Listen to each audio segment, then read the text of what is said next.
Hi, ek is Jaco Marie van die Herald en vandag het ons munisipale maandag. Ek is hier by inwoner van Randkyk wat verskillende munisipale probleme ervaar. Stel jouself voor. My naam is Wyden Kultwasser, ek is hier van Randkyk en ons ondervind baie probleme met Randfontein se munisipaliteit. Hier is nommer 1 van ons probleme. Ons het nou onlangs die pavement begin gelyk maak omrede die water in ons erf inkom as dit reën. Toe het ons nou gister op hierdie fire hydrant afgekom. Ons het met 'n oom van Eskom gepraat. Hy sê hier is 'n fire hydrant en hy vermoed daar's op baie hoeke van dit en dit kan die brandweer help om water te kry as hulle nie het. Die tweede probleem wat ons gehad het was hierdie kragpaal. Julle sal sien die rooi draad is so half en die swart draad steek ook uit. Dit moet binne die boksie wees. Desember maand het ons groot skade gely, ons vleis en alles het gevrot.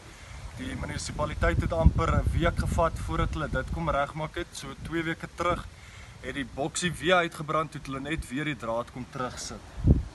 Ons tweede probleem is daai manhole cover. Ons het dit al gerapporteer aan hulle op verskeie geleenthede. Ons het nou maar 'n stuk plank daar gesit dat iemand beseer word of daar inval nie en hulle het tot nou toe nog geen manhole cover daar kom opsit nie.